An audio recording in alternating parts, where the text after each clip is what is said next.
It was 10 years ago today that a Sandusky County woman was found murdered in the trunk of her car. Heather Bogle was 28 years old when she was murdered by Danny Myers, her co-worker at Whirlpool.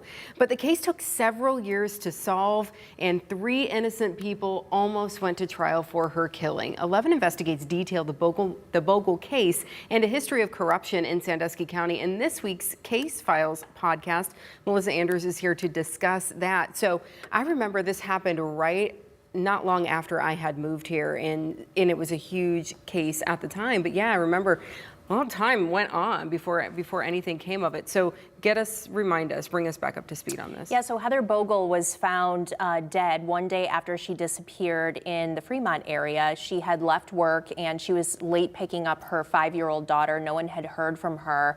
And so police were really trying to find out where she was, but it didn't take long. They found her a day later dead in her trunk. She was beaten and shot to death. And that really kicked off what turned into 2 years of trying to solve this case.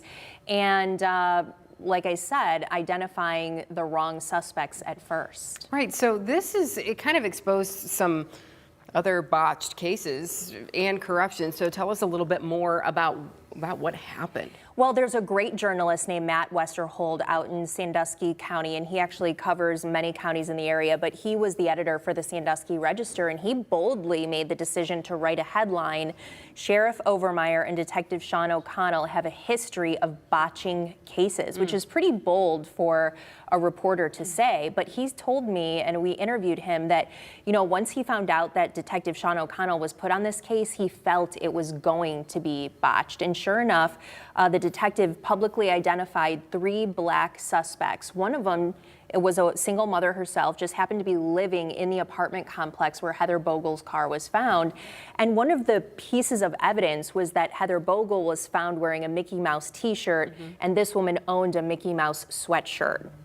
Okay. There's also one of her friends, this woman's friends, had a criminal history. So basically this detective went down that route. Usually crimes are solved by looking at the people closest to us first. Heather Bogle was in her first same-sex relationship. That was going bad. There were text messages showing that. Her brother now lives with a lot of regret because he had sent her some nasty text messages because she didn't pass her nursing exam.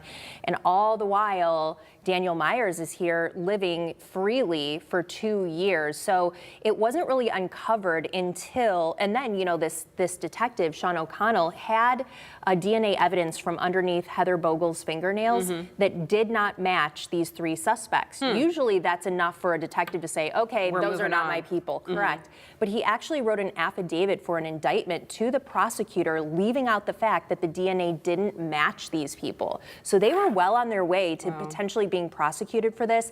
That detective ended up serving 2 years in prison for tampering with evidence. And then, of course, we heavily covered Sheriff Kyle Overmeyer, who was a drug addict as the sheriff. Yeah, so a lot was happening behind the scenes, really, as family was looking for justice in this case. Is there anything different in Sandusky County now? Have changes been made? Well, I also want to point out there were a couple of the other botched cases really quickly. There were 2 suicides, Jacob Lamberios and Leanne Sluter, who had a child with Danny Myers. She allegedly shot herself with a shotgun, which is very unusual. Her family doesn't believe that she ever took her own life, but that scene was never processed. The detectives just took Danny Myers' word that she took her own life. There was never any gunshot residue taken. BCI was never at the scene.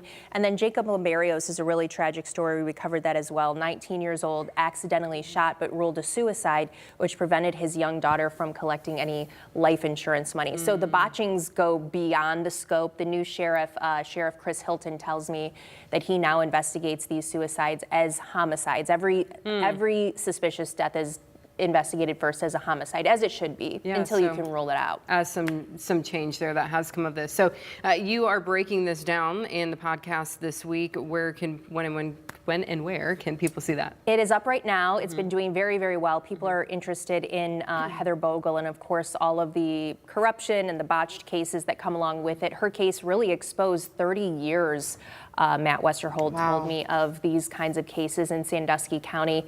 So you can find that right now on WTOL 11+. You just go on your smart TV or whatever, you download the app and you can watch it right now. Very good. Melissa, thanks for your work on this. We appreciate it.